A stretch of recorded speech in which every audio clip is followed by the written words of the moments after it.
Let's discuss the comic book origins of Star-Lord's Marvel rival costume, the Starlit Outlaw. In 2023, Marvel relaunched Guardians of the Galaxy with a story unlike anything the team has faced before. It was called Grootfall. This event didn't just test the Guardians' unity, it broke them apart and transformed Groot into something unrecognizable. And at the center of it all stood Petit, aka Star-Lord. It's here, across Guardians of the Galaxy issues 1 to 10 and the annual from 2023, that we see the origin of Star-Lord's Starlit Outlaw look, the very design that inspired his Marvel rival's costume. But this story is far more than just a new coat and a new hat. This story opens on Galilee 4, deep within the Manifold Territories. Star-Lord, Mantis, Nebula, Gamora, and Drax arrive to warn the native Corplexians of an oncoming catastrophe,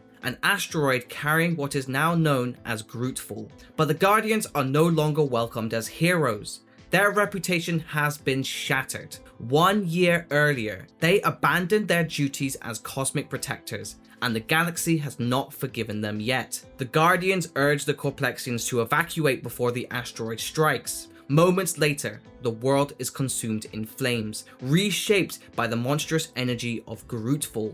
It becomes clear, Grootfall doesn't just threaten worlds, it consumes them entirely, and Groot is no longer himself. Immediately in the very first issue of this Guardians of the Galaxy comic book run, we see Star-Lord in his Starlit Outlaw attire, and this pretty much sums up the themes for the rest of this run. Gone is the bright, militarized uniform of his earlier days. Instead, he wears a trench coat, a wide-brimmed hat, and rugged gear fit for a gunslinger wandering the wastelands of space, a visual reflection of Petit's new life as a fugitive and a broken leader. The Guardians turn their attention to the brewing war within the Manifold Territories. Two factions, the Sectors United and the Whitecaps, are locked in escalating conflict. Star-Lord and Mantis seek out Kraken, Quill's former sergeant from his day in the Spartoi military, now a commander for the Sectors United. Quill begs him to evacuate the Manifold Territories before Grootfall arrives.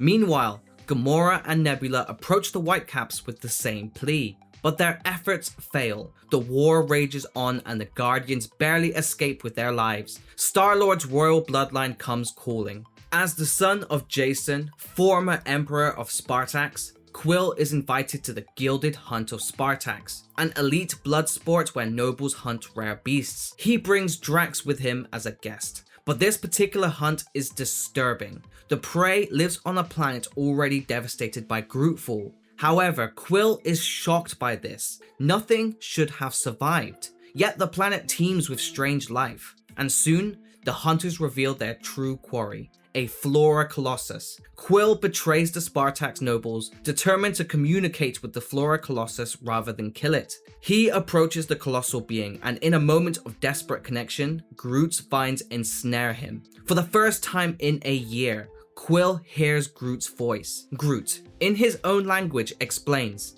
"Nothing is dead, only blossomed." He then asks to see Rocket, promising they could be a family again. But before the moment can continue, a Spartax hunter fires on Groot, breaking the fragile connection. Peter, Quill, and Drax escape, but Quill's fury boils over. In a rage, he blasts the Spartax ship out of the sky. Far away from Peter, Quill, and the rest of the Guardians, Rocket Raccoon has become the Star Sheriff, defending Planet Refuge, a sanctuary world for those fleeing Grootfall.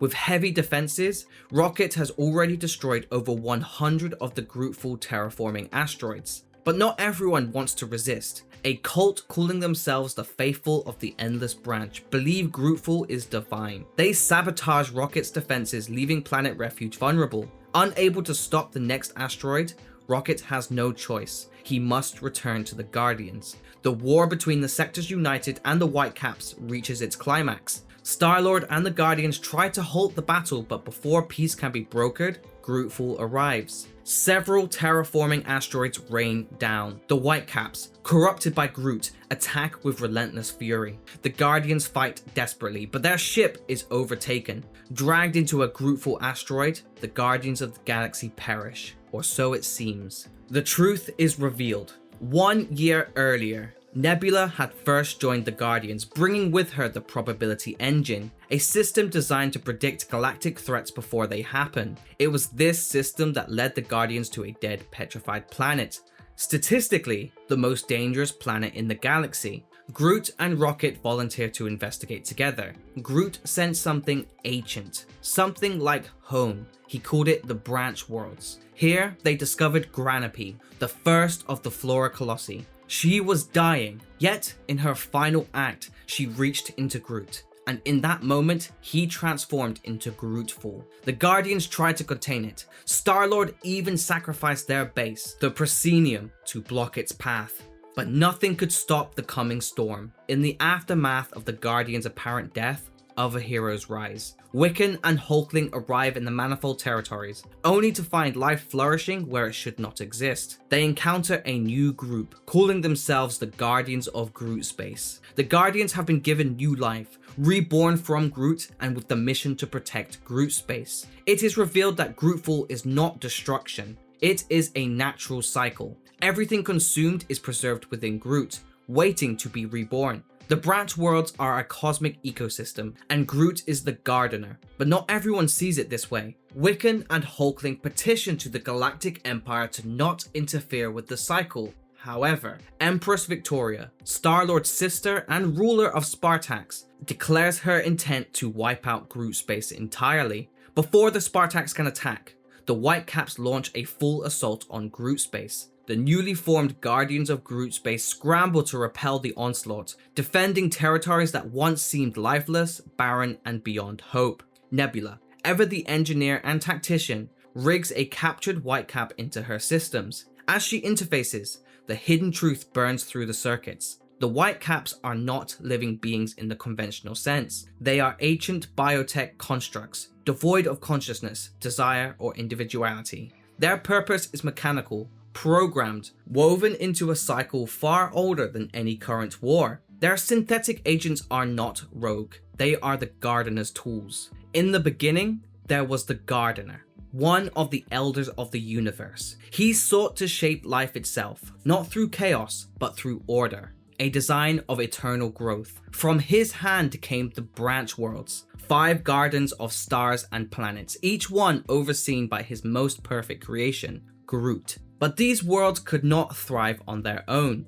To keep them alive, the Gardener forged the pollen of life, now known as the Whitecaps, living energy that carried renewal across the cosmos. The pollen and the Groots were meant to work in unison, sustaining creation across countless ages. Yet even the works of an elder are not eternal. Worlds die, gardens fall, and roots wither. To preserve his design, the Gardener created the rotation, a cosmic cycle where one branch world would thrive while the others slept. When an old garden reached its end, a new one would bloom, and with that, Groot would begin anew, reborn in the next world. The cycle was endless: growth, death, rebirth. Both Groot and the pollen carried a single command: to continue, no matter the cost. This is the truth behind Grootfall. It is not corruption, but destiny. The Gardener's command still echoing through time. For the Guardians, this revelation is shattering. What they've been fighting against isn't corruption, but the natural order of the cosmos itself. Groot has become both shepherd and executioner, not by choice, but by design.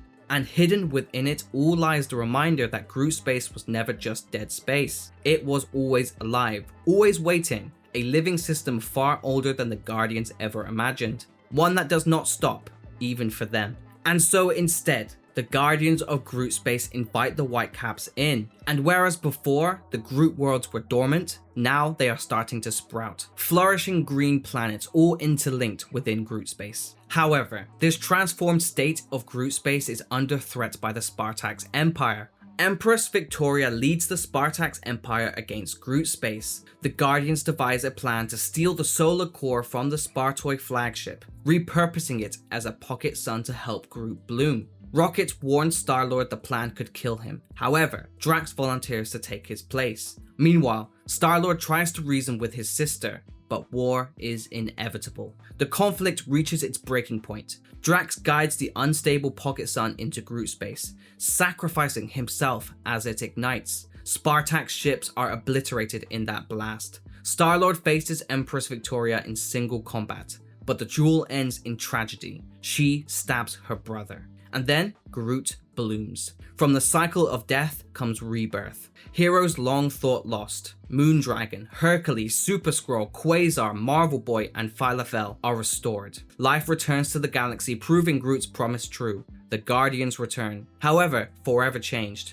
But Drax's death hangs over them as the cost of renewal. And so we return to Star-Lord. His Starlit Outlaw costume, first seen on Galilee 4, isn't just a new design. It symbolizes Peter Quill's exile from the galaxy, from his sister, and even from Groot. A reminder that even in cycles of death and rebirth, Star-Lord walks the line between outlaw and leader, forever chasing the family he's always trying to hold together. And if you're still craving more content about the comic book origins of your favorite Marvel rival costumes, then make sure to check out my Marvel Rivals playlist, or check out the rest of my channel where I upload content just like this every single week. But for the meantime, peace, peace, peace!